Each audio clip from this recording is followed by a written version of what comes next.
السلام عليكم ورحمة الله وبركاته. ازيكم عاملين ايه؟ لو مهتم بجديد ومفيد فعلا التطبيقات اشترك في القناة وفعل زر الجرس عشان يوصلك كل ما هو جديد ومفيد فعلا التطبيقات. اشتراكك في القناة وتفعيلك لزر الجرس واشتراكك في عضوية مميزة بيخلينا نقدر نساعدك ونرد على كل الأسئلة والاستفسارات بتاعتكم حول التطبيقات وعالم التطبيقات. عايزين تعرفوا التطبيق ده بيعمل ايه؟ التطبيق ده فايدته ايه؟ التطبيق ده بيشتغل ازاي؟ التطبيق ده حقيقي؟ التطبيق ده فيه ميزة معينة بتدوروا عليها مش قادرين توصلوا لها وعارفين ان الميزة دي موجودة في التطبيق؟ كل ده بنقدر نعرفه لكم من خلال الفيديو، شرح مفصل ومبسط للتطبيق، مميزاته وعيوبه وازاي بيشتغل وازاي بتشارك عليه وازاي بتلغي الاشتراك وكل حاجه عن التطبيق. طبعا ده بيتطلب مننا وقت وجهد، بالاضافه كمان لان احنا بنعرفكم التطبيقات الجديده اللي جوجل بلاي بتنزلها واللي بتسهل على مسحتها وبتخلي مسحتها بشكل افضل وبشكل اسرع. النهارده ان شاء الله مع شرح تطبيق جديد هو اسمه فلايت نتورك. التطبيق ده مساحته 13 ميجا، محمله اكتر من 100,000 شخص. التطبيق ده خاص بحجز رحلات الطيران او حجز تذاكر الطيران من المكان اللي انت فيه او من الدوله اللي انت فيها لاي دوله تانية. بتقدر تشوف على التطبيق ده جميع شركات الطيران، سواء عايز تحجز طيران داخلي او طيران خارجي. تقدر تلاقي كل شركات الطيران موجودة، وتقدر تلاقي كل الاسعار، وتقدر تلاقي كل المواعيد. يعني انت عايز تحجز في يوم معين ممكن ما تلاقوش على الشركة دي بس ممكن تلاقيه على شركة تانية. عايز تحجز في وقت معين او ساعة معين ممكن ما تلاقوش على الشركة دي، ممكن تلاقيه عند شركة تانية معينة.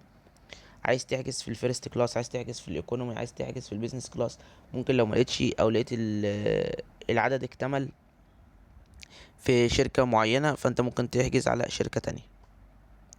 حابب ان انت تغير ميعاد الرحلة من وقت لوقت او حابب ان انت تلغي الرحلة بتاعتك، بتقدر ان انت تدخل على التطبيق تلغي الرحلة بتاعتك، بس طبعا لازم يكون قبلها بوقت كافي. طبعا بتخصم منك مبلغ كبير في حالة الالغاء. حابب ان انت تغير ميعاد من ميعاد لميعاد بتقدر ان انت تغير الميعاد، بس برضو بيكون في عليك رسوم، بس طبعا بيكون اقل شوية من موضوع ان انت تلغي الرحلة خالص. ده كده الغرض من التطبيق، وده كده مميزات التطبيق. عيوب التطبيق ان هو بيتضمن اعلانات بيطلب منك الاشتراك، بالاضافه ان التطبيق باللغه الانجليزيه ما فيهوش لغه عربيه.